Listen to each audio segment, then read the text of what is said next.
estoy sentado cuando presento, pero si me sentaba ya no tenía un poco lado y tampoco era... Bien, primero agradecer que hayan venido un día tan desagradable, ventoso, con pocas ganas de salir, a la tercera actividad que estamos haciendo en el aula de cultura de la CAM sobre el aniversario de Mago.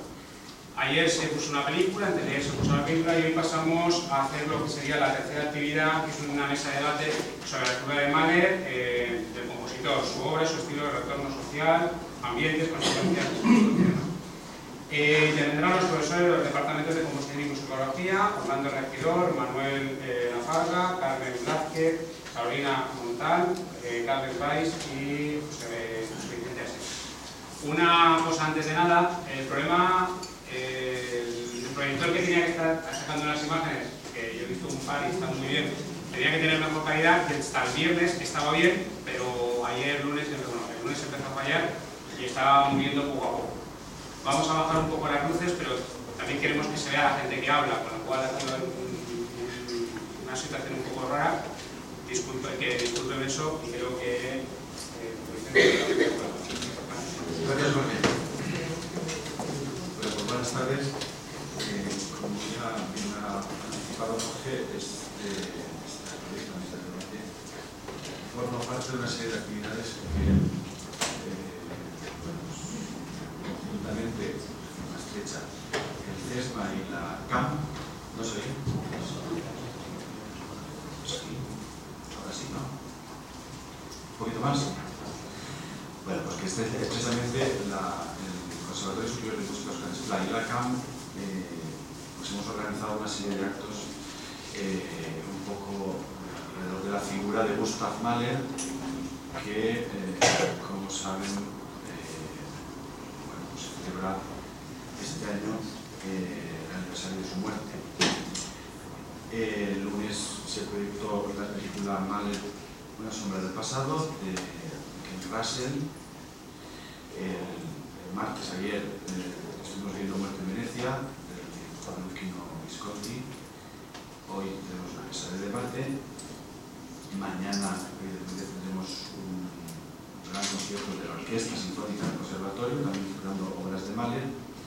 Me gustaría, en primer lugar, agradecer a los alumnos que participaron tanto el lunes como el martes y a los profesores que estuvieron de alguna forma anticipando lo que íbamos a ver a continuación, que gracias a sus respectivas intervenciones, tanto David Ripoll como Rafael Ricard, pues la verdad es que consiguieron que viéramos estas dos excelentes creaciones cinematográficas pues con una dimensión más allá de lo puramente bidimensional. Como decía, mañana la Orquesta del Conservatorio nos entrará con un gran concierto que es fruto, y esto hay que significarlo, de un encuentro que se ha celebrado este curso, que se celebró en unas instalaciones que tiene la Caja Mediterránea del Creyente, Los Molinos, con una experiencia que evidentemente fructífico en lo que mañana, si tienen la bondad de asistir, pues disfrutarán del concierto. Bueno, dicho todo esto, si me permiten, sean bienvenidos a esta mesa de debate que se va a centrar en la figura del compositor Gustav Mahler, que, como he dicho al principio, en ese 2011 se celebra el centenario de su muerte. Esta mesa tiene como objetivo principal no solamente profundizar en el propio ser como persona, al tiempo que también lo que pretendemos es ahondar, si cabe, en su faceta tanto de compositor como de director de orquesta. Esto, además, si conseguimos que de lo que aquí se diga y se comente saquen ustedes una imagen o se hagan una imagen de Mahler mucho más objetiva, pues habremos conseguido el objetivo principal. Es evidente que es un personaje protagonista trascendental de la historia de la música, evidente sin el cual pues costaría mucho entender los últimos coletazos de una de las las etapas históricas más gloriosas de gran compendio estético, en lo que a música se refiere, y que llamamos romanticismo. Bien, para ello tenemos aquí en la mesa a 5 profesores, todos ellos altamente cualificados, que nos van a exponer su opinión sobre una serie de cuestiones que iremos planteando a lo largo de esta disertación. Ellos son todos miembros del claustro de profesores del Conservatorio Superior de Música Óscar Esplá. Y tenemos a mi izquierda al profesor Manuel Lafarga, al que debemos la proyección que bueno, es una pena que no se vea estupendamente porque el compañero Manuel ha hecho un trabajo fantástico. A continuación, don Orlando Regidor es profesor de análisis del Departamento de Composición. A mi derecha, Carmen Blázquez, profesora doctora de Historia de la Música. Carles Valls, profesor de Musicología, y Carolina Montal, también del Departamento de Musicología. Y un servidor, José Vicente Asensi, pues que hará el papel de moderador discreto, moderador de esta mesa.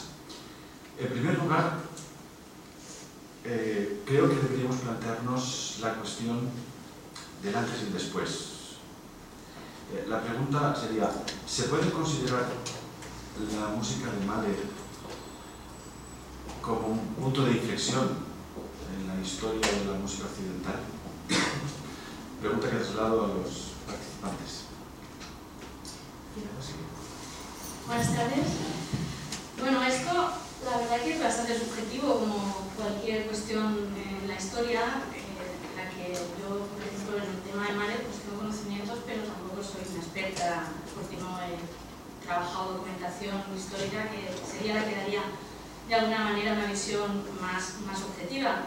Pero bueno, después de haber escuchado su música y sobre todo de haber leído algunas cosas en relación a la figura de Mahler, en esta pregunta yo me postulo, digamos, me pongo en un lugar bastante concreto, y es el que para mí Mahler concretamente no es la figura que supone el punto de inflexión. Sí que vive en el momento y en el lugar en donde se va a producir ese momento de inflexión, y es además contemporáneo de otro enorme compositor que es Strauss.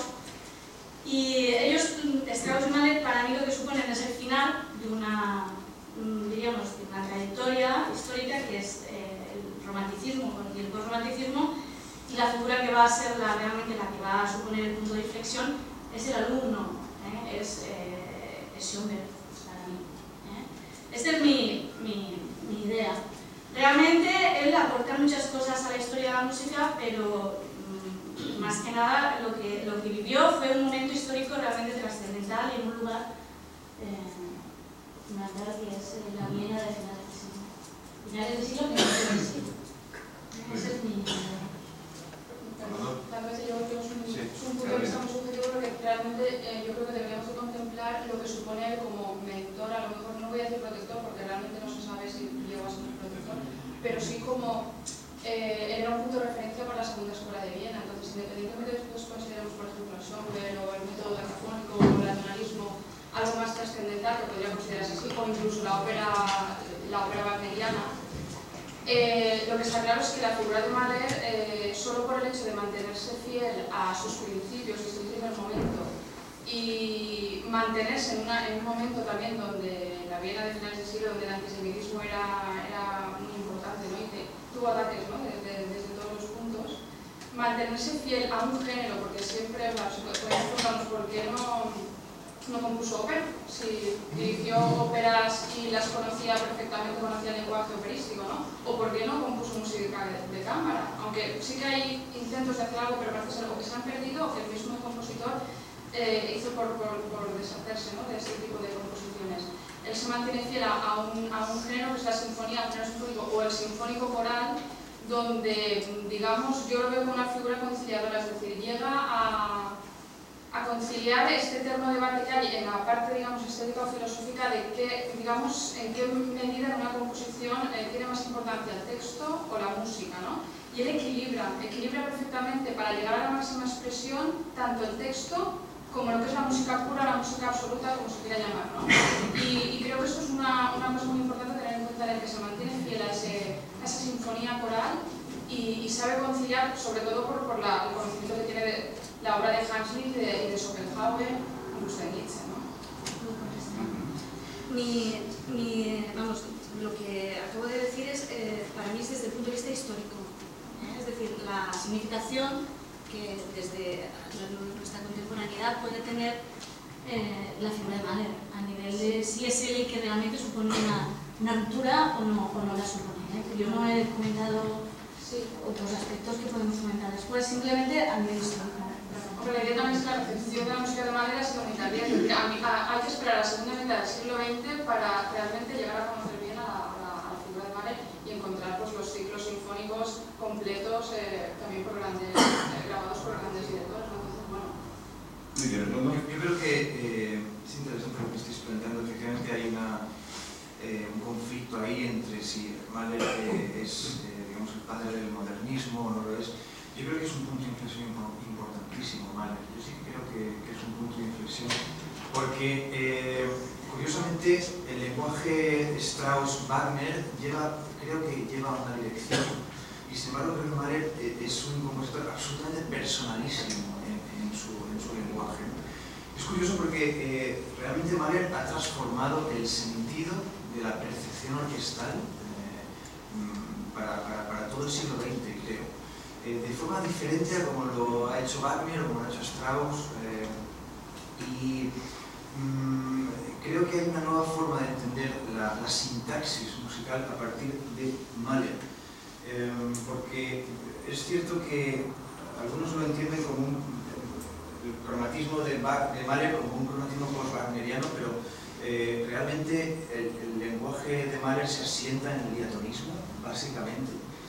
Y lo que es interesante en Mahler son las conexiones entre los acordes, es decir, la sintaxis que lleva a cabo, que fundamentalmente están concebidas en base de relaciones mediánticas, relaciones por terceras, relaciones semitonales, pero no de acordes triadas, sino acordes séptimas de dominante que, claro, generan un choque abrupto, ¿no?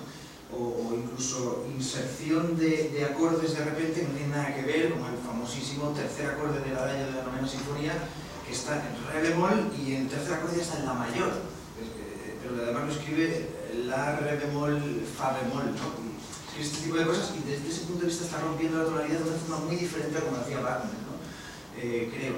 De todas formas, también no debemos de perder de vista que en 1908, por ejemplo, Schoenberg, su alumno Schoenberg, ya estaba más avanzado que él a nivel de lenguaje, porque Mahler nunca dejó de mantener el pozo de la cadencia perfecta, y Arnold Schoenberg en 1908 escribía las 5 piezas para orquesta, que ya eran mucho más avanzadas que lo último que escribió Mahler.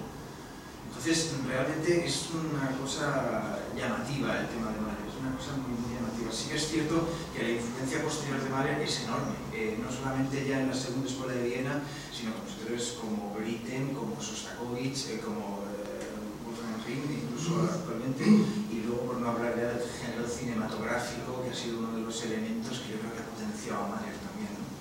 Ese sustrato cinematográfico que hoy tenemos, haber escuchado a Max Steiner, a Franz Waxman, a todos los grandes compositores de cine de este siglo, e incluso hoy nuestro John Williams, están totalmente influenciados, y este sustrato de música cinematográfica no existía a principios del siglo, por eso, bueno, realmente Mahler como compositor en su época pues tampoco fue totalmente reconocido, ¿no? Creo que hay una ruptura importante en Mahler con respecto a la gente que había a su alrededor, y por lo tanto considero que puede ser un punto especial de reflexión. Carles. Yo estoy entre todas las opciones, siempre las recojo, ¿no? Yo, cuando me planteo la figura de Mahler, veo, como dice Carmen, alguien que recoge una tradición, que es ese punto, bueno, que todos estáis hablando desde los mismos términos, ¿no? Viene del wagnerianismo y toda la tradición, la pasión de Wagner y bueno, lo que fue en la época. Y claro, él recoge todo esto y yo lo compararía con una especie de Bach, ¿no? Bach en su época era anacrónico un poco, no es la figura de Bach. En cuanto al anacronismo de Bach estaba mucho más fuera de su época. Pero supone a alguien que recoge, para mí, un lenguaje que viene, lo lleva al culmen, lo magnifica, un lenguaje impersonal, como bien has dicho tú, y con sus propias aportaciones, y avanza hacia cierto lenguaje, pero no va más allá, no rompe con la tonalidad, no rompe, se queda ahí, como tú bien has dicho, y... Sería un debate interesante que se plantea mucha gente, que es saber si hubiese vivido 10 años más, que hubiese ocurrido, ¿no? Hay gente que sostiene que se habría mantenido en la tonalidad pese a todo y... Pero porque él se veía más como un renovador, no como un revolucionario, que es como a lo mejor deberíamos de verlo si queremos que sea un punto de inflexión, ¿no? Un antes y después. Él quería renovar, y de hecho la gente iba a ver los montajes operísticos de él porque veían otro Don Juan, por ejemplo, otro Rapto del Serrallo, otro distinto, eran otras producciones totalmente distintas a lo que el público vienes estaba acostumbrado a ver. Entonces veían las óperas renacidas, sobre todo también por el escenógrafo que tenía Ángel Roller, que bueno, hizo también... Sí, sobre todo porque además cambiaba las orquestaciones a su antojo. Efectivamente, ya hasta el último momento también hizo retoques en su obra, incluso estando editada ya, continúa haciendo retoques, es decir, es que... Sí. ¿Vale? Como punto de inflexión. A mí me pasa un poco lo que a Carles, que comulgo un poco con varias opciones. Por ejemplo, con Carles, yo pienso que es más un punto de culminación que de inflexión. Que Carles Schoenberg o otros personajes no tienen ningún problema. Digo esto porque Strauss y él tienen una fuerte amistad, que perdura aunque se convierta en catolicismo, todas las cosas que ya se saben en todas las películas. Mahler se ve a sintonía, así habla él, y también Strauss. Se ve más como continuación o heredero de la Viena, de lo que es la Europa clásica, de la Viena imperial, que como un innovador, lo cual no significa que no favorezca las vanguardias. De hecho, él coexiste con este fenómeno. En 1908, lo que ha citado Orlando, un ejemplo muy famoso que pueden comprobar en Google, es muy sencillo, el famoso concierto de la bofetada. El famoso concierto de la bofetada, o del escándalo, como también se le llama, es un concierto con obras de Schoenberg, Berg y Weber, en el que la gente sería, es un liga impresionante, el comisario de policía intentando poner orden, Berg en un rincón, en fin, asustadito, sí. Weber, en cambio, dando voces al público, intentando poner orden, ni orden ni narices. Schoenberg, que es el que está dirigiendo, desde la tarima, dirigiéndose al público, lo mismo, y se le conoce como el concierto de la bofetada porque al día siguiente uno de los críticos comentó, escribió esto literalmente, pues es famoso, bueno, por eso y porque tenía que hacer famoso. Es una situación similar a la de Stravinsky, que cuando estrena una consagración, la mitad del público inunda el escenario de verduras maduras que han comprado el día anterior por el cargo. Cuando el público, la gente, en fin, se divide al 50%, como pasó con el caso de Dreyfus, por ejemplo, que luego se experimenta en de política, pues en fin, algo de tomate hay, como dice Orlando, la propaganda, es decir, no Volviendo a lo que el concierto de la bofetada se conoce con este nombre, ya pasó la historia, porque el crítico en cuestión dijo que lo único consonante que se había oído en el concierto era una bofetada que en aquel momento sonó muy fuerte. Alguien se la llevó, eso es. Quiero decir, Mahler vive en una época donde las vanguardias ya están funcionando, las primeras vanguardias históricas y otras de las corrientes estéticas en las 3 últimas décadas del siglo XIX ya están enredando de París. Enredando digo con el buen sentido. Bueno, sí, en todas partes, sí, no solamente. Por ejemplo, él lo dice, él se siente más heredero y su música es evidentemente tonal, lo cual no impide que ayude y favorezca a las vanguardias. Sus últimas palabras en el hecho de muerte a Alma Mahler y a su padrastro son ocupados de que a Arnold y a Schoenberg no les falte nada. Estas son sus últimas palabras antes de su muerte. Bueno, por eso él frecuentaba, o sea, él realmente conocía todos los movimientos artísticos, le gustaba frecuentar tertulias y leer, pero no muy culto, pero realmente él se mantenía siempre muy al margen, no era una persona que le moviera esa revolución, es decir, él conocía perfectamente la secesión vienesa y tuvo contacto con ellos, Y no sé, supongo que si hubiera conocido también el futurismo italiano, pues igual hubiera ido también a escuchar un concierto del futurismo, pero que no se mantuvo muy al margen. O sea, Sí, lo cierto es que por su vivencia y su tanto en su infancia como en su juventud y por todo lo que conocía y su gran cultura, intenta sintetizar o mezclar estilos populares con estilos de profundidad, evidentemente de su propio saber, ¿no? Entonces esto, mezclado con todo lo que sucede, intenta modificar cosas, pero evidentemente hay una mezcla, y eso se escucha perfectamente en la música, donde se oye tanto lo militar como lo popular, como la transformación, donde hay una presencia continua, pero eso sí, es evidente, como decía Orlando, es decir, es un problema, es una cuestión de sintaxis, porque la morfología de los acordes mayores al final de una sinfonía, 40 segundos sonando un acorde perfecto mayor, pues evidentemente eso no es digamos, innovador. Es evidente que es un autor de su época esa. Norman Lebrecht, por ejemplo, habla del retrato que hace Picasso en 1910 de Kahnweiler, que es un retrato totalmente cubista ya. Es decir, todas las caras de una imagen de una persona, incluso las caras que hay detrás que no se ven, las colocan en dos dimensiones. Y aquello, en el fondo, sientes que es la música de Mahler, ¿no? Que son todos estos cambios, esta torsión estética que hace Mahler, ¿no? La primera pintura no figurativa de Kandinsky y demás. Y en la esencia de todo está pues el hecho propio ya del lenguaje de Mahler, ¿no? Hay un hecho muy interesante que debo de indicarlo, y es que entre el curso 76-77 el repertorio Mahler suspende el contrapunto. Y esto, o sea, es una cosa increíble porque es un grandísimo contrapuntista. Pero claro, él instaura una forma de contrapunto bastante anárquica. Y entonces genera una serie de disonancias que no las hace nadie. Tiene ahí un vacío, y además él lo dice luego en las cartas a su amiga Natalie Bauer y tal, que tiene una laguna. Dice, comprendo a Schubert que en su última época estuviera contrapunto porque se sentía que tenía una laguna, y yo lo entiendo perfectamente porque yo también lo tengo. Siente que tiene una laguna en el contrapunto, y tú escuchas realmente su música, que hacia las últimas sinfonías cada vez son más horizontales, como esa horizontalidad es muy anárquica, y entonces genera una nueva forma de entender la disonancia.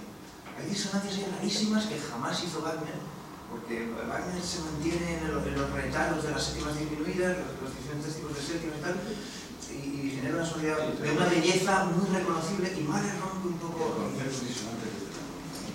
Efectivamente, una polifonía muy bien.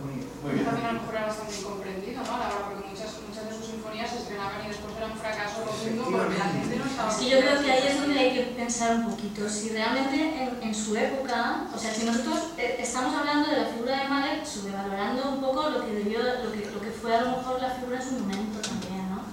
Porque él se sentía bastante incomprendido, y como director sí que fue muy reconocido y calificado de genio. Cuando llega a Estados Unidos es recibido como un genio, pero a nivel de compositor tenía... Es el compositor insatisfecho y además tenía una relación con Strauss de cierta envidia, porque Strauss tenía mucho más éxito que él, y sí que había que pensar un poco eso, si realmente la figura histórica ha tenido más repercusión en las últimas décadas del siglo XX, cuando se ha dado más a... Pero ya una cuestión un tanto controvertida que podía darse, es decir, se ha hablado en muchas ocasiones del concepto comercial.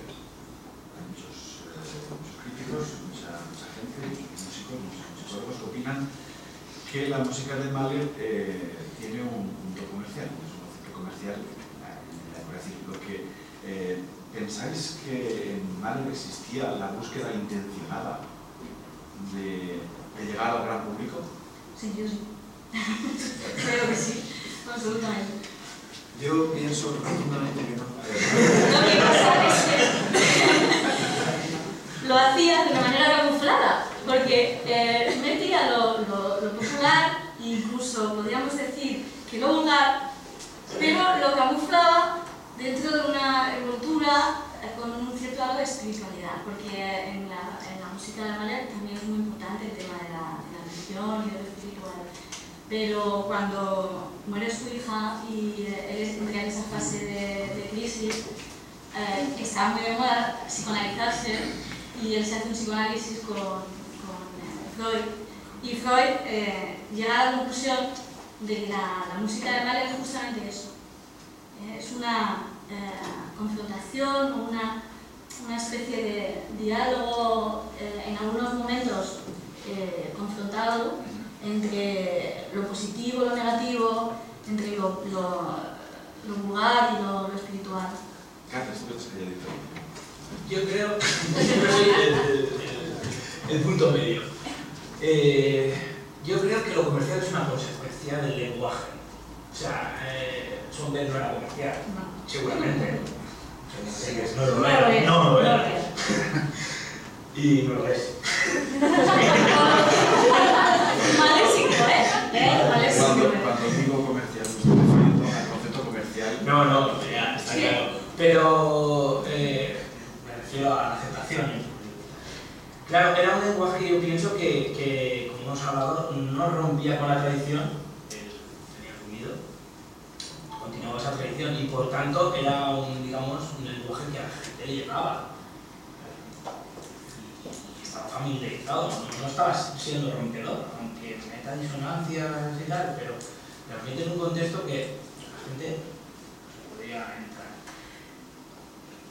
Pero también pienso que por otro lado, para el público de la época no sé hasta qué punto podría, bueno, he leído alguna cosilla y claro, aguantar una sinfonía de 1 hora y media sin poder levantarse, que era lo que el público estaba acostumbrado. Ponían un programón, pero había una horita de Strauss, se levantaban, hablaban, después volvían en su asiento y Strauss tampoco es muy exigente, no es una música que entra fácil. Claro, Mahler tiene de todo, tiene cosas que entran fáciles, pero en toda la sinfonía y pues hay momentos.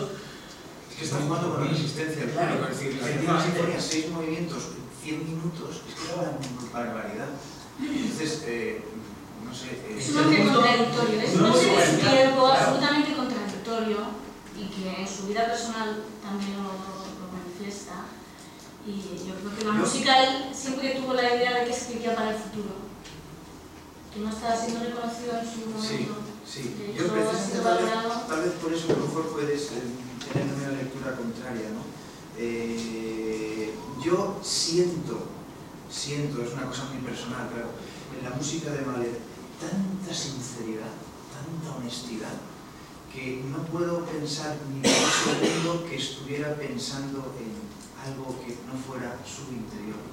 Y además tenía tantos problemas. Es considerado un santo, ¿no? Que era un santo. Es que, los hombres son humanos y...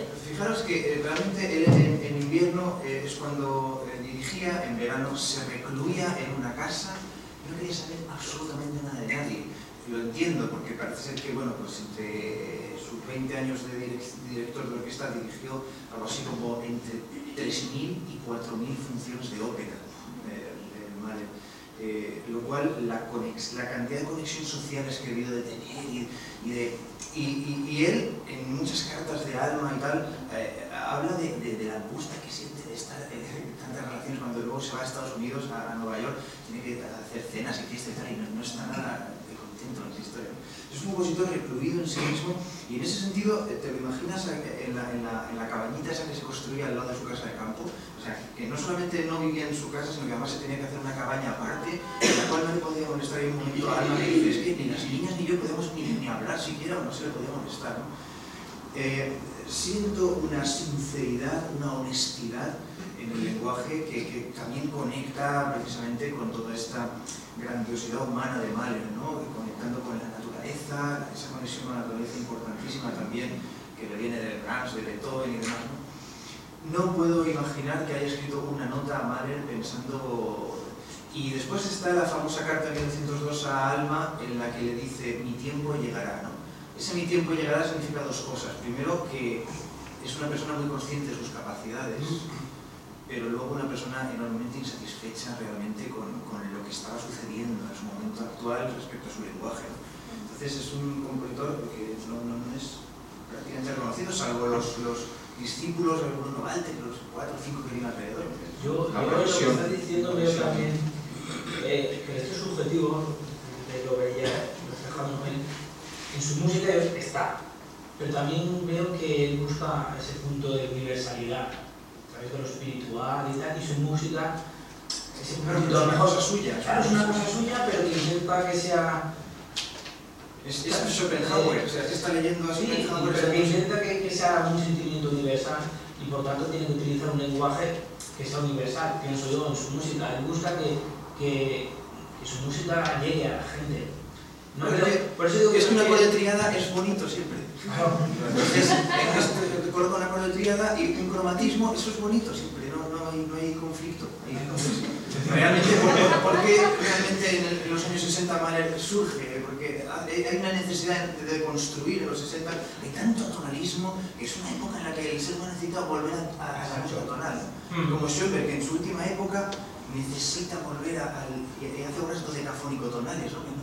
Hasta el propio destructor de la tonalidad se vuelve recula otra vez. Manuel, ¿qué opinas? A mí la pieza me parece muy curiosa, porque, bueno, a mí es muy curiosa. Lo digo porque a mí siempre me ha pasado, uno se pregunta toda la vida de qué vive un compositor. Aquí tenemos compositores, podrían buscarlo, hasta alguno que da cuenta que da clases, claro. O se lo dice el mismo compositor. Eso en primer lugar. En segundo lugar, hay que tener en cuenta también la postura del compositor romántico. Hasta la Revolución Francesa los compositores, como los pintores y como cualquier artista, componen por encargo. Eso no significa que es menos original, sino que cuando entrego la obra cobro. Bueno, o por lo menos ya he cobrado, en fin, ahí habría de todo. La cuestión es que después del romanticismo es la primera vez que los directores, el primer artista libre o el primero que habla del arte por el arte, el compositor se atreve a escribir aunque no cobre, aunque nadie le edite las obras o aunque no se las estrene. Tocando un poco lo que se decía antes, este asunto de que Mahler no tuvo éxito con el público, esto es un mito. Hay un libro reciente, que es el libro de Seller, el famoso Ruido Eterno, que hemos hablado unas veces y lo dice con todas las palabras. Es decir, Mahler estrenó en muchas ciudades y le estrenó muchísima gente. Respecto al lenguaje tonal, estas cosas han dicho, me parece todo correcto. Quiero decir que es normal que un compositor, bueno, no lo sé, los compañeros compositores ya lo sepan, si no cobrar, por lo menos cuando me estrenan o algo, pero el compositor romántico se plantea las cosas así. En el romanticismo, la voz, no voy a decir del más allá, pero la voz más allá de los sentidos es la del compositor. A Wagner no le chista a nadie. ¿Sí? Que no necesita en absoluto escribir para vivir.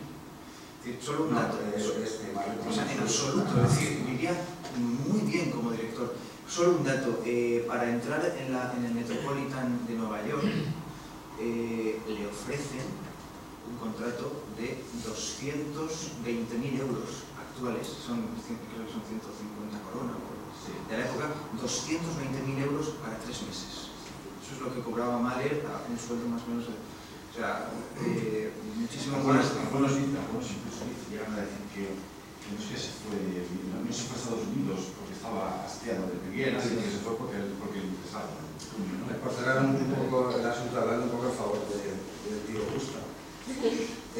Mahler, bueno, Alma dice en una ocasión, después que era muerto, que dice algo así como en Viena mi marido era el rey, y en cambio en Estados Unidos siempre había un grupo de señoras dándole órdenes, que son las que fundan la Filarmónica. Bueno, la vuelven a fundar para que haga una gira, pero las palabras de Mahler al respecto son diametralmente opuestas. Él dice, a mí en Estados Unidos nunca me han exigido dar una patada de más, al contrario. Quiero decir, es normal que un señor busque, no voy a decir ganarse la vida, porque si no da clases, no lo sé, pero por cerrar el asunto, es cierto que hay algunos conciertos que no tienen éxito, o que tienen el rechazo del público, pero son cosas porque tiene que puntuales. suplicar a las editoriales, él tiene que buscar, es gracias a sus propios esfuerzos que consigue editar sus obras, porque los editores no apuestan por las obras. Y alguno, pues que ves un poco con más audacia, pensó, bueno, pues sí, voy a editarlas porque puede valer la pena. Pero básicamente también porque hay que tener en cuenta la crítica del público. En aquella época la crítica era feroz, y entonces como Mahler tenía muy claro que podía ser muy buen director y podía llenar salas, pero ese judaísmo arraigado judío no podía llegar tan alto. Y entonces, como compositor, muchas veces se le censuró por el hecho de ser judío. Y eso hay que tenerlo en cuenta. Strauss probablemente triunfó más, pero por el hecho de ser alemán. Y además, eso son las crónicas, Cosima Wagner, por ejemplo, o Hans von Bülow, gente bueno, pues que... Cosima Wagner la atacó directamente, o sea, no quería que entrara en la... Sí, o sea, pero es que eso hay que tener en cuenta que muchas veces también es la crítica, y la crítica te aplasta, y bueno, puedes haber hecho un buen trabajo como compositor, pero si no tienes el reconocimiento de la crítica... Está claro que no o sea, es evidente que hay diversidad de opiniones en cuanto a idealismo, el concepto de Mahler y pragmatismo... Hay una realidad, y es que a partir de los años 60, directores como Leonard Bernstein, por ejemplo, y luego todos los ciclos que se han hecho, el Concertgebouw, el Haydn y tal, han hecho también que el tema crezca. Me parece que incluso la película esta de Visconti en 71 también pues hizo renacer la figura de... Muy bien, como sabéis hay otra faceta de Mahler que es fundamental, que es el tema de la dirección de orquesta. Como ha salido aquí, vivía muy bien, pero evidentemente no de la composición sino de la dirección, así que el director de la ópera. No se oye. La faceta de Gustav Mahler, ¿no? Que fue, en definitiva fue el que le solucionó el problema económico, ¿no? Porque la composición no tenía crudo.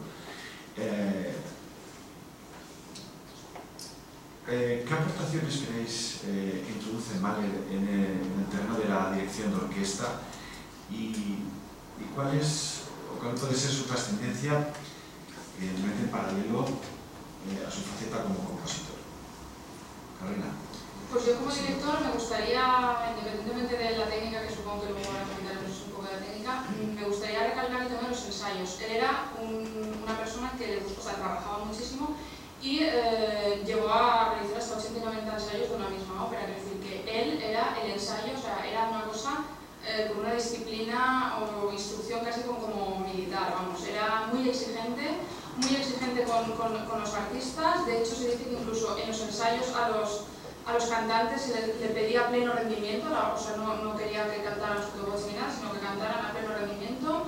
Incluso no pasar las partituras con el correpetidor, él mismo, los papeles protagonistas quería pasarlos él, porque buscaba, o sea, no solo que la interpretación fuera correcta, sino que el artista después pudiera poner su sello personal y viviera el papel y conociera, digamos, el espíritu, llegar al espíritu de la obra, igual que lo había hecho él a la hora de estudiar la obra y plantearse la obra, ¿no? Entonces yo creo que una cosa fundamental es el tema de los ensayos, que él marcó además, bueno, se sabe que era un director muy tiránico y realmente muchas veces los instrumentistas le tenían un poco de miedo por este tipo de...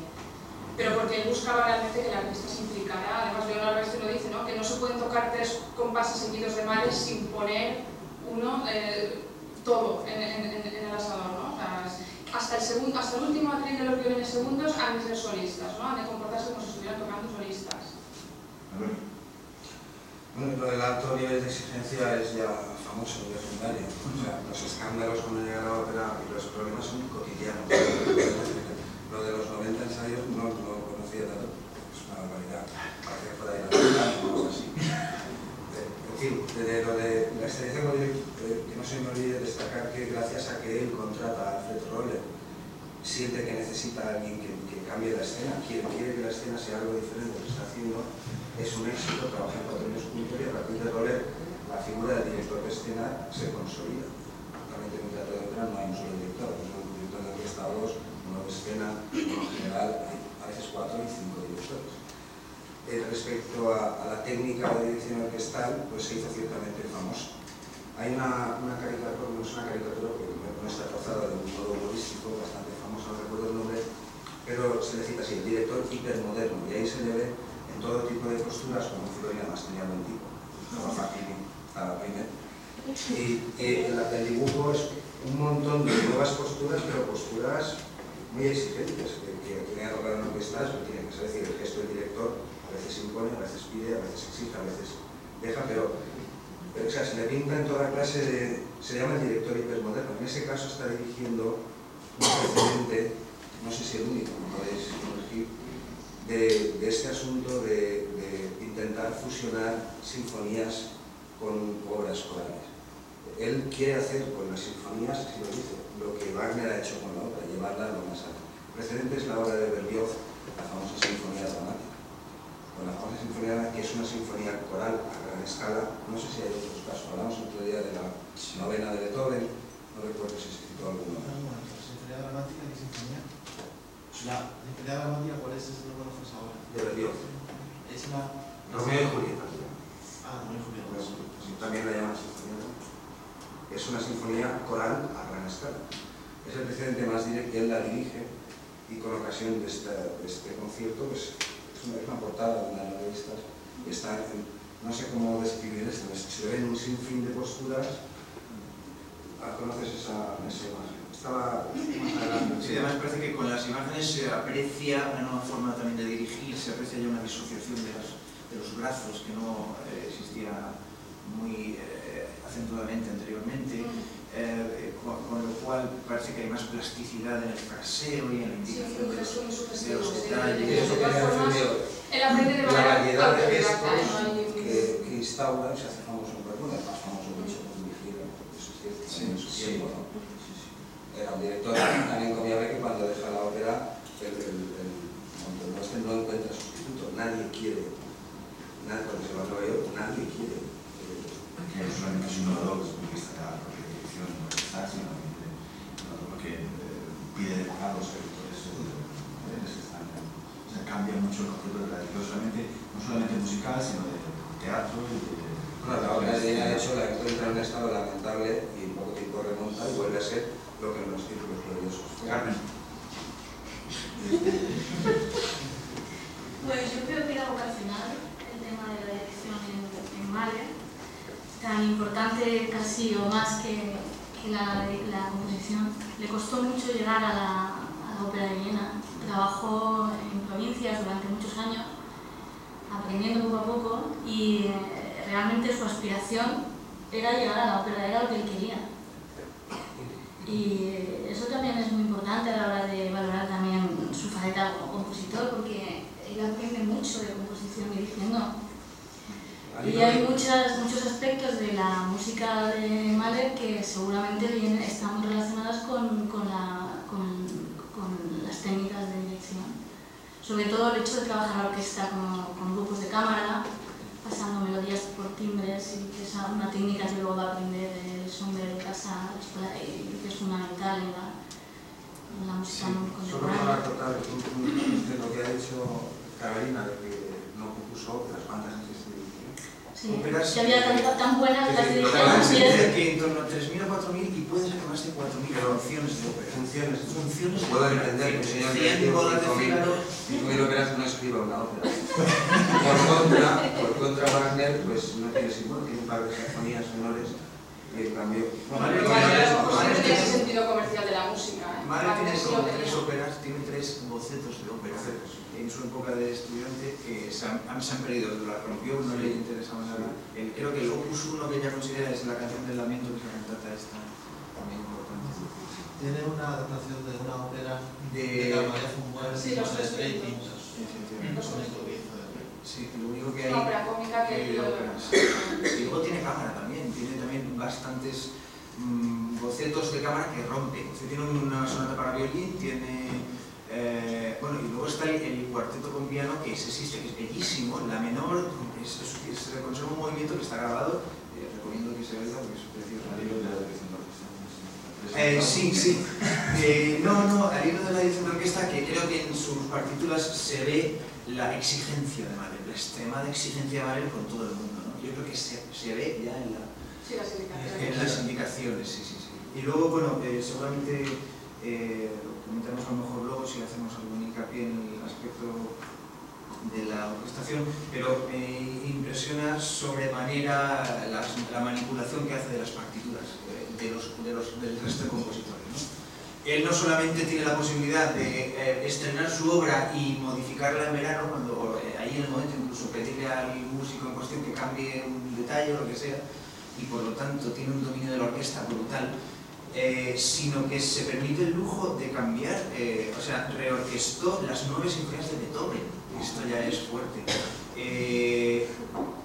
Bueno, pero a lo mejor puedes admitirlo, ¿no? Schumann, las sinfonías de Schumann, las remodificó completamente, cambió un montón de detalles y puedes entender, pero ya incluso Mozart, la 40 y la 41 las ha reorquestado.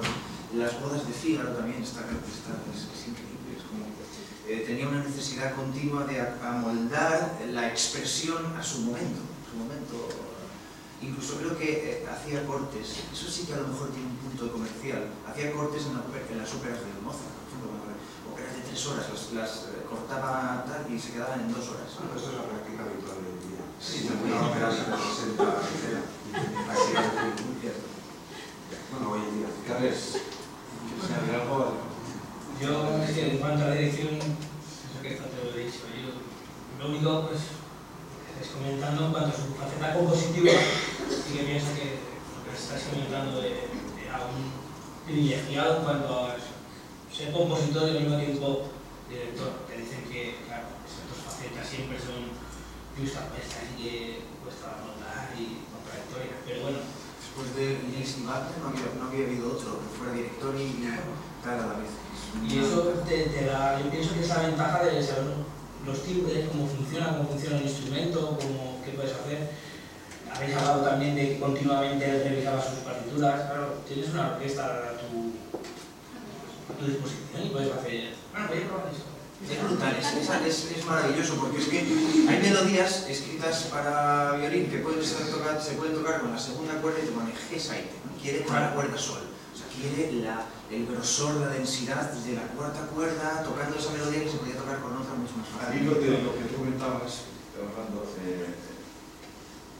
¿de dónde creéis que proviene y qué consecuencias expresivas comporta su grandilocuencia germánica o germano-austriaca, sobre todo en la forma de orquestar? Es decir, esas grandes orquestaciones, grandes instrumentaciones, grandes orquestaciones, instrumentos anodinos que aparecen de repente y que se quedan en la mayoría de los casos.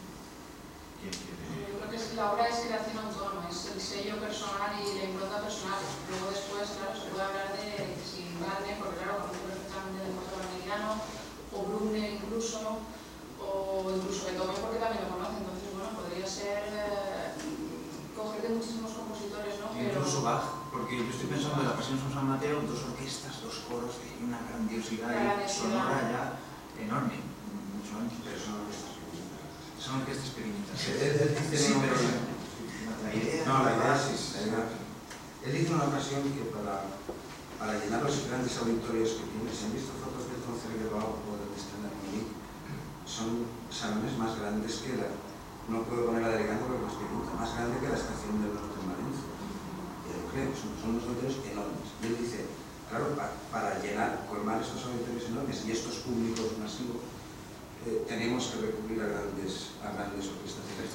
¿Crees que su plantilla de instrumentación y orquestación está en función de los espacios? No, yo no lo creo, eso es lo que él dice. Que ante la exigencia, yo lo que crea yo o no, a mí no me parece mal, porque en efecto, como ha dicho Carolina, es la voluntad del compositor. Y para mí la voluntad del compositor es sagrada. Hoy, hace 100 años y hace 500. Si Mahler hace construir un tambor enorme, como nunca se ha construido, con una masa enorme, solo para dar una nota, y quien mejor se lo pasa cuando da la nota son los músicos porque están debajo, claro, están ensayando con él y saben de qué va, yo lo respeto. En otra ocasión hace un chiste, también una caricatura muy famosa, donde estrenan La Sexta y hay un instrumento que hace una trompa mecánica, que no tengo ni idea de qué es, por un motor o algo así, ¿no? Solo lo he visto ahí, pero la caricatura del chiste dice lo siguiente, dice, está él consternado y dice, ay, me he olvidado de escribir las 2 o 3 notas, 3 o 4 notas que tiene la trompa mecánica, voy a tener que escribir otra vez toda la Sexta Sinfonía. Quiero decir, él, es verdad, sitúa 1000 no sé cuántos intérpretes. 1068, en la primera... Sí, claro, en la primera... yo no lo tildaría de megalomanía, porque detrás tiene esa tradición germana, que claro, es una grandiosidad. El discurso del romanticismo ya no es el del barroco. En el barroco no hay posibilidad de hacer grandes diferencias de intensidad, ni de instrumentación, ni de pailas, por supuesto. Pero claro, no es lo mismo que con los instrumentos románticos. Son efectos, el discurso romántico cuenta con los timbres, cuenta con las intensidades, cuenta con unas formas mucho más extensas que quieren. Pero también para conseguir una máxima expresión, que yo creo que vamos a ir. La clave es esa, es llevar el máximo poder de expresión que él tiene dentro, que necesita plasmar a cualquier... Él lo dice además, es que para componer una sinfonía necesito todos los medios que haya a mi alcance. Es un mundo, las sinfonías son, además se dice que son como novelas. Para él es un mundo. Son autobiográficas muchas veces. Todos los elementos que haya a su alcance, la voz, tal, el grandísimo planteamiento de Wagner, de Beethoven, y luego coger esos instrumentos y hacer lo que sea, o sea, llevar los instrumentos a los registros más descarnados, ¿no? Hay momentos continuamente por ejemplo, en el adagio, vuelvo a incidir en la novena, compás 28, después de una sección increíble de cuerdas, pues preciosa, una densidad, de repente se vacía toda la orquesta y se quedan los violines con 40 líneas adicionales, 4 o 5 líneas adicionales por arriba y un contrafagot abajo. Unos contrastes ahí. Tiene este hombre dentro, ¿qué le está pasando? Lo que yo trataba de decir, aterrado por la muerte. Muy rápidamente, después de Mahler, en efecto, se han visto cosas mucho más sorprendentes y mucho más extrañas, mucho más anodinas, que un señor quiere un tambor de 2 metros y es el compositor, si no lo quiere no lo esté de ahora. Es un romántico. Sí. No es un vanguardista, es un romántico, aunque apoya las vanguardias y las impuso.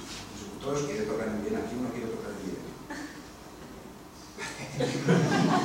Y luego hay otro detalle.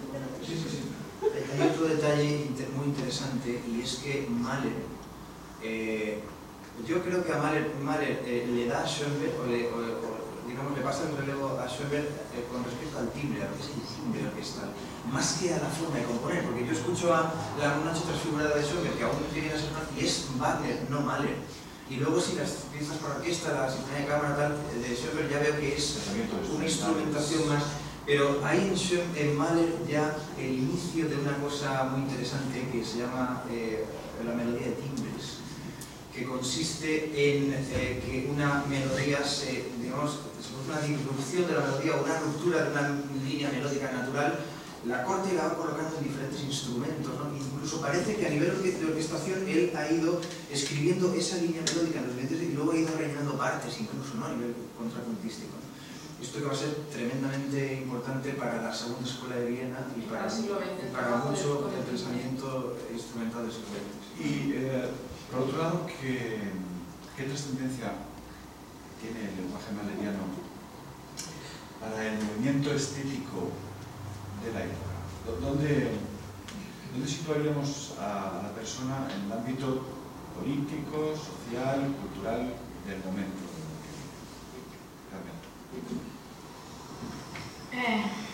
Pues en la Viena fin de siglo, principios de siglo. Bueno, a nivel de estética, Mahler yo lo veo bastante aislado. En relación con otros movimientos, pues sí que tenía relaciones, tiene amigos dentro del movimiento de la secesión y tenía relaciones, conexiones con arquitectos, con pintores, pero yo lo veo bastante aislado en la música en relación a poder tener influencias. No creo que tuviera influencias de otros movimientos artísticos de la Viena de la época. Y que él influyera en otros movimientos, pues tampoco veo una relación directa. Creo que en la música de Mahler es muy personal, es absolutamente personal y se mueve dentro del gusto del público, sí que cuenta, evidentemente, eso de una tradición romántica que busca conectar con el público, pero yo con lo que es la cultura de la Viena de la época, pues no le veo mucha conexión que pueda influir la cultura en la música. Hemos tenido en cuenta que vive en un momento en el que tiene una amalgama ya de posibilidades, ¿no? A la hora de elegir, pues mira, podría ser más modernista o más impresionista o más expresionista, y él se mantiene fiel a su lenguaje, ¿no? Es decir, él opta por su... Quizás sí que hay unas cosas que son curiosas, por ejemplo, la canción de la Tierra, el tema de moda. Es una moda, y bueno, es una moda también en lo espiritual. Él tenía un sentido de la religión, el judaísmo, luego el cristianismo, el judaísmo, y también una visión muy trascendentalista de la existencia. Creía en la reencarnación, en la idea del eterno retorno, y eso sí que se puede un poco conectar con aspectos de la cultura de la época. En ese sentido, sí. La religión y algún tópico que aparece sobre todo el tema de Oriente, sí que lo veo como un tópico, pero relaciones con la pintura, con la arquitectura. Pero la religión es curioso porque nunca se debió entrar a una sinagoga, nunca se debió entrar a una iglesia, quiero decir que tampoco se sabe muy bien realmente qué religiosidad, se habla más de panteísmo, algo así, ¿no? Porque... Estaba fascinado con el catolicismo, ¿no? Sí, de alguna manera, porque sí. Sí, con Jesús, en la figura de Jesucristo y con el canto gregoriano, ¿no? Sí. Yo creo que entronca, ¿vale?, con una posición de una época en la que hay una crisis enorme del ser humano.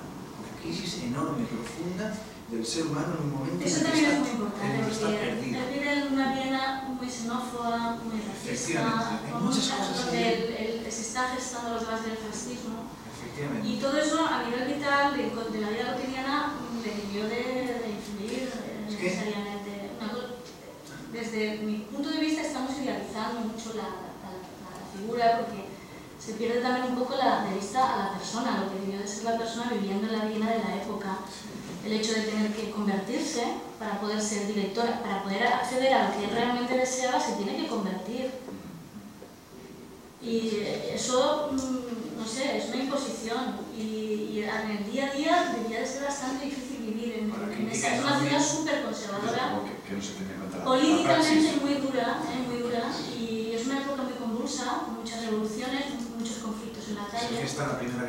Se está gestando la Primera Guerra y Viena es una ciudad súper conservadora. Sí. Entonces todo eso necesariamente le tenía que afectar. Bueno, en un ámbito movimiento estético, porque el asunto es problemático, porque el Renacimiento en el 1900 no acaba ni empieza nada, la hoja del calendario. Strauss, por ejemplo, muere después de la Segunda Guerra Mundial. Dice, realmente me he sobrevivido a mí mismo, dice Strauss. Por cierto, voy a romper una lanza en su favor, porque antes se ha aludido a Strauss, sí.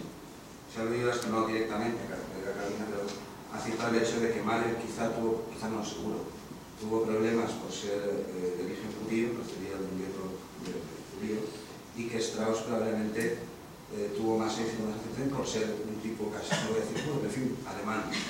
Sobre todo, pero voy a romper porque a Strauss hay que reconocerle que tenía, en fin, un buen par de prefrontales. En fin, de prefrontales es una cosa que viene a charla ayer sobre el Los prefrontales son los dos lóbulos del cerebro que nos permiten, no se confundan, por ejemplo, recurrir a la memoria, en fin. Los prefrontales son lo que le estirpan en el nido del buco al protagonista. Quiero decir, en tiempos de Hitler, no recuerdo el nombre de la ópera de Strauss en este momento, es Electra, creo que es. El libreto lo escribe Stephen Zweig, pues viaja con él. La mujer silenciosa. La mujer silenciosa. Stephen Zweig también es uno más de los muchos intelectuales que orbitan no alrededor de Mahler, de Strauss, de Wagner, de Viena. Pero estando Hitler en el poder, Stephen Zweig escribe el libreto desde Londres en el exilio y Strauss lo incluye en cartel. Y en el cartel dice el libreto de Stephen Zweig. Y el propio Hitler le exige a Strauss que retire el nombre de Stephen Zweig. Y Strauss le dice que no lo quita. Y no lo quitó. Y al tercer día clausuraron la representación y se acabó. Esto en favor de Strauss, es decir, porque quizás represente la línea germana, pero tampoco decir alemanes sin relieve a Hitler.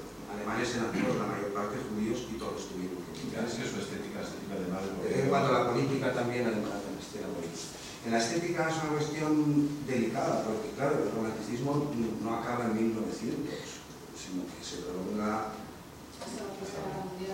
Bueno, me imagino que seguirá habiendo compositores románticos.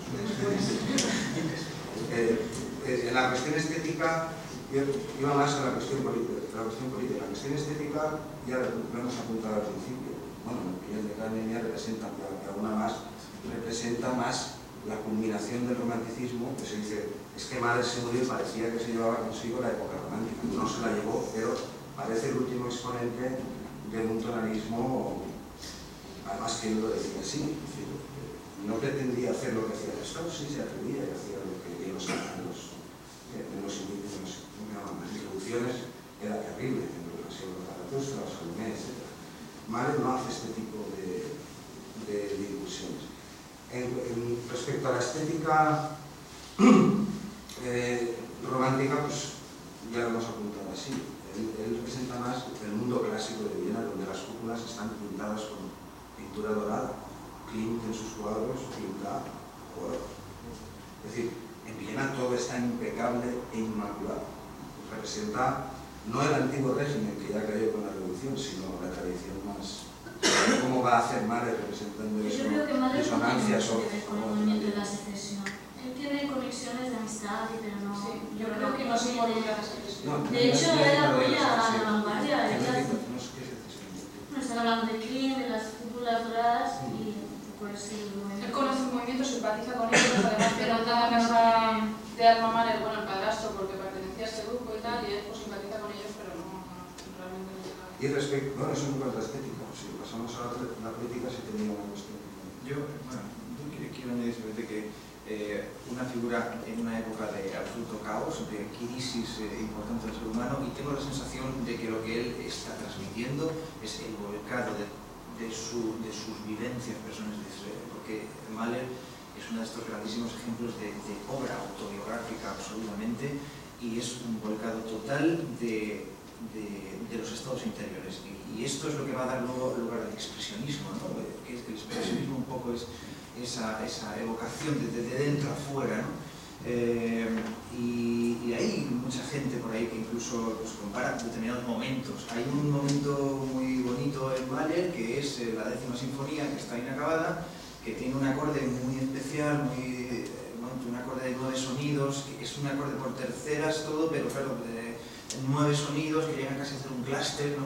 Y mucha gente incluso lo ha comparado con el grito de Munch, y tal, o sea, hay una conexión ahí con todo el expresionismo, que además coincide con el momento ese de su vida, 1910, en el que su mujer le engaña con otra persona y además él se entera, y en fin, y no es una novela rosa esto porque realmente influye muchísimo ese hecho en su... Está escribiendo la 10ª en ese momento y se vuelve ya desgarradora, no poder más. Hay que escuchar el último movimiento de la 10ª, porque está por David Cook, aunque sí que se nota que hay trocitos ahí de Cook, que es un poquito... no es Mahler, pero hay unos golpes ahí de bombo seco, que se oye unos hachazos de intención ahí emocional durísimos, y que están abriendo ahí... Sobre todo está enfermo. Está enfermo ya del corazón y ya sabe que está a morir. Estamos hablando ya de 1910, el verano ese de 1910 es caos. Y tampoco es cualquier persona con la que se ha ido Mahler, o sea, Alma, no es cualquier... Debió de sentarle en un bar que se fuera con Walter Gropius. No, pero lo peor es que Walter Gropius le escribe una carta a Mahler diciéndole que quiere pedir la mano de su mujer. O sea, que esto que significa, ¿no? Muy bien, pues en un minuto. No, nada, yo estaba en cuanto a lo que estaba hablando antes de la repercusión estética de un momento de crisis y de la Viena que estaba comentando Manuel, yo sí que veo en Mahler que, claro, está esa tensión de la crisis del momento existencial y que está presente en ese lenguaje que después desemboca el expresionismo, como habéis comentado, pero que él, claro, yo veo que recoge esa fastuosidad de los burgueses y la alta sociedad, bien, está presente. Su música está el vals y está... Pero al mismo tiempo, él lo pone en cuestión, está burlándose de eso, a su propia cara. No es la vez de la vals, no, del vals, pero él está jugando con eso, es decir, esta sociedad está podrida, pero bueno, ahí está, ¿no? Y él hace un retrato muy subjetivo, eso sí, y desde mi punto de vista muy personal, como les he dicho, y utilizando los recursos que le vienen de la tradición, llevándolos hasta la máxima expresión, pero hasta el punto de formarlos. caricatura de eso, pienso. Y es un poco el punto estético que cuenta Freud. Él le cuenta a Freud en 1910, con la famosa charla que tienen, que es una consulta que hacen por la calle paseando en 3 horas, una cosa así, que siendo niño vive una experiencia de maltrato en su casa de su padre a su madre, parece que era bastante dramática la familia de Mahler, y entonces él, espantado, sale de su casa. Después de esa escena dramática en su casa sale y de repente se topa ahí en Jiraba, en el pueblo este donde vivía de joven, se topa con una marcha militar, una banda militar, fanfarrias y demás, y que luego eso queda inexorablemente ahí o inextricablemente unido ya en su obra para siempre, ¿no? Esto parece ser que es una cosa que directamente incluso Mahler le cuenta a Freud, o sea que sí que es verdad que hay un poco de toda esta historia en su música, ¿no? Y su música es otro apunte, formalmente es la juxtaposición sin nexo de unión, juxtaposición de estados anímicos interiores de desgarro, de pasión, de amor, de dolor, de paz, está todo claro. Muy bien, pues 1 minuto cada uno y si tenéis que aportar algo, y así vamos concluyendo esta disertación. ¿Sí? Yo me quedaría, pues, por ejemplo, palabras de adorno, porque habría que tener en cuenta también la musicología, ¿no? O los estudios históricos, las ciencias humanas en general, cómo nos han transmitido la figura de Mahler, que a veces creo que no es suficiente quedarse en los relatos a lo mejor un poco más subjetivos de la gente, pues, como Bruno Walter o Alma. Quiero decir, hay que también a ver cómo se ha transmitido esa figura de Mahler, ¿no? Entonces hay que situarla en el contexto, como se está hablando.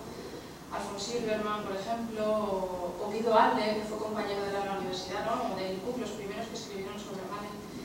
Y quedarme, por ejemplo, con Adorno, que dice que la música de Mahler es música absoluta programáticamente codificada, que es el reflejo musical de la vida. Y que en Mahler hay que tocarlo todo y cantarlo todo. Me quedaría con eso. Carles. Yo no sé. Lo que he visto a lo largo de estos días que he estado preparando esto y tal, es que hay como... Ante Mahler hay 2 opciones. O se ama Mahler o se odia Mahler. Y eso ya viene de su época y me sorprendió, ¿no? Que alguien que se supone que fue algo comprendido y tal, 9 años después de su muerte ya se hizo un ciclo de sinfonías. O sea que habían ciclos dedicados a Mahler ya recientemente después de su muerte. Y ves literatura y ves eso, gente que está por gente cultural. Y un poco, aquí hemos llamado un poco como consecuencia de todo esto, ¿no? Mahler, hemos visto, es algo muy personal, un momento, hijo de su momento, ¿no? de una época y de una situación, y que al fin y al cabo, dentro de su lenguaje, lo que importa es que nos transmita o no. Y bueno, es un lenguaje más que nos puede gustar, nos puede no gustar, como ha pasado a lo largo de todos estos años. Por favor, gente. Pues yo me quedo con la música y eso es lo más importante que yo actualmente, desde lo que podemos disfrutar de él. A mí me gusta mucho la música de Mahler, me la sigo poniendo en casa muchas veces para muchos momentos, y de la persona, pues me quedaría con la persona que debió de ser, contradictoria, no un santo seguramente, que hizo mucho por difundir la música y sobre todo por apoyar a la gente joven, que eso también le da mucho valor. Muy bien. Manuel, yo como he roto ya una lanza en favor de Strauss, ahora romperé una es una crítica, bueno, no que es una crítica mala, insidiosa, que es recurrente de Mahler, y ya se le hace precisamente con el estreno de la primera sinfonía. Se le echa en cara lo que llevan todo un siglo haciendo, que es tomar melodías del folclore o de la música popular y orquestarlas e insertarlas dentro de las obras. Los 6 teorizan eso, además lo dicen explícitamente, hay que contaminar utilizan el verbo contaminar las producciones. Esto es la música, bueno, no es la música programática, pero se puede llamar música nacionalista. ¿Qué hace Korsakov? ¿Qué hace Tchaikovsky?